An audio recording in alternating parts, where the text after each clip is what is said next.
sound that no parent wants to hear at a sporting event, but is heard from time to time.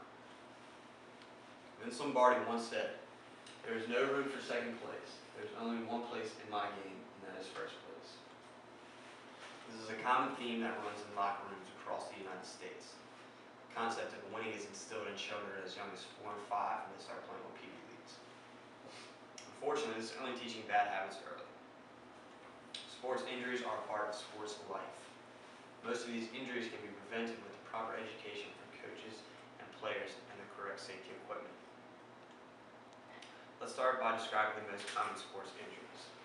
According to healthmaker.com, the most common injuries on the playing field are muscle pulls, neck strains, tennis elbow, runner's knee, shin splints, sprained ankles, Achilles tendonitis, and foot arch pain. Of course, there are some injuries that are going to occur no matter how much training the coaches and players do. According to Andrea Goldberg, author of Sports Medicine, in the U.S. alone, sports-related injuries account for 2.6 million visits to the emergency room made by children and young adults. If these children were taught to wear the proper equipment correctly, educated on warm-up practices, and taught that overall winning isn't everything, then maybe some of these injuries could have been prevented. Now that we know some of the most common injuries, let's move on to protecting the player. Protecting the body should be the most important as a sports player. There are a few ways to reduce sports injuries that anyone can follow, from the avid runner to the football player. All sports have injury risk, but those who play contact sports should be especially careful about wearing the equipment at all times and properly.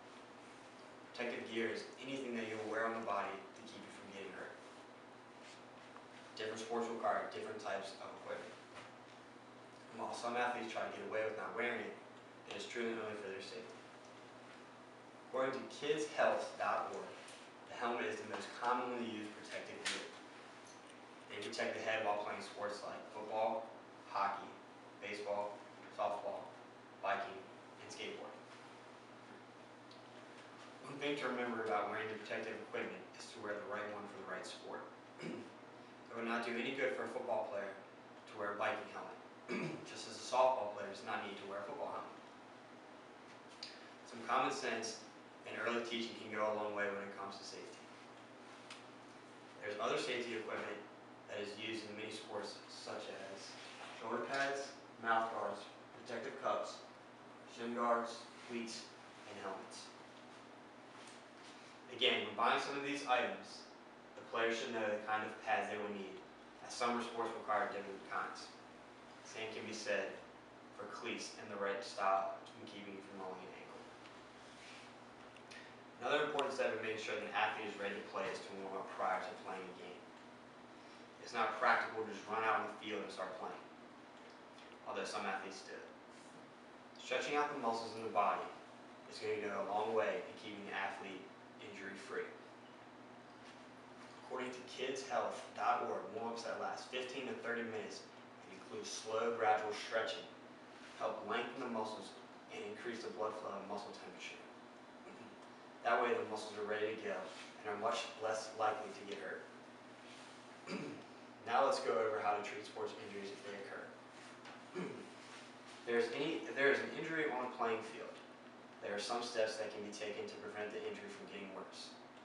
The acronym RICE can be used to remember the steps. The first step is R, rest. A regular exercise or activity should be limited. If you cannot put weight on an ankle or a knee, crutches would be appropriate. The second step is ice. Apply an ice pack to the injured area for 20 minutes at a time, for 8 days at a time.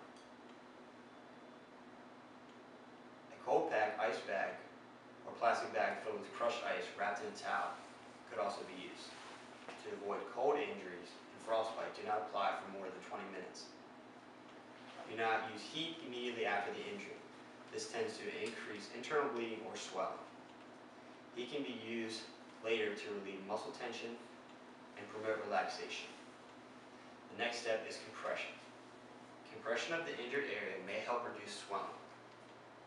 Compression can be done with elastic wraps, special boots, and splints.